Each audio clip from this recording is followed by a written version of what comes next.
Hi guys, welcome to my new clip. Welcome to my little PDF pattern print and assemble tutorial. And this one is for all you newbies out there who haven't worked with PDF patterns before. Don't worry, it's actually super easy. It takes a little bit of time, but don't forget you could also send the A0 version to a copy shop.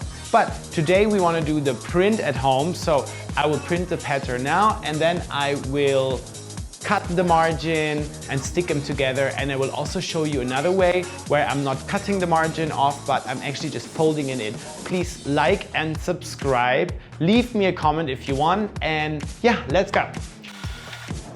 So guys, let's get the printer ready. So, and there we have the files, and we want to get the A4 letter print at home version.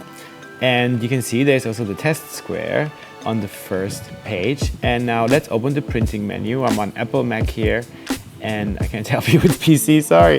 Anyway, the really important thing is 100% scale. This is always on 107. It's really frustrating, but every time I have to put it back on 100%, and then you should see kind of the pattern there in that little window, 1 out of 29. And let's print that.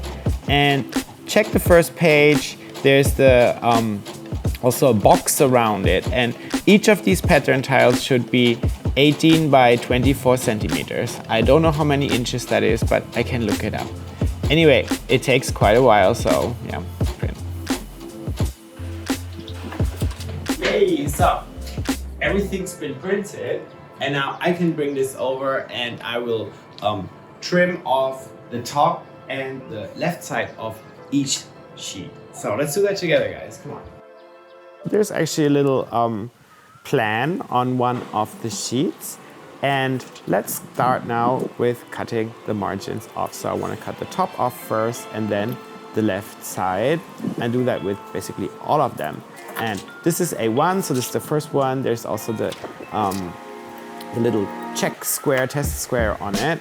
And you measure that and you check whether it's what it's supposed to be. And then we can take now A2 and we align them with the little circle thing there in the middle, and there's also the dotted lines all around each tile, and you line them up nicely. And I'm taking A3, and I'm also switching to my beloved scissors. I'm much better with scissors actually than with roller cutters, and these are super sharp. They used to be fabric shears and they just glide through the paper.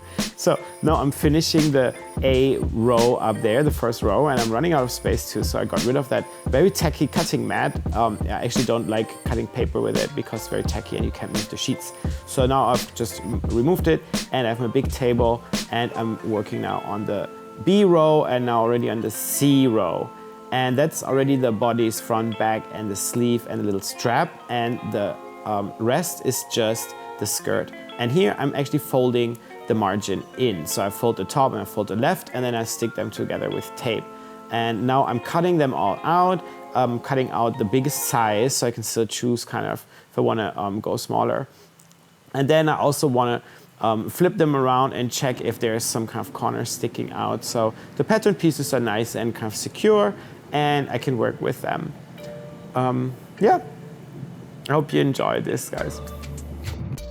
So guys, thank you so much for watching my clip. If you were wondering what the baby doll dress looks like, it's just like this.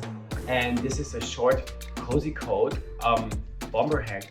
And if you want to try some of my patterns, go check out my shop. The link is in the description below. Thank you so much, and don't forget to like, subscribe, and leave me a comment if you want.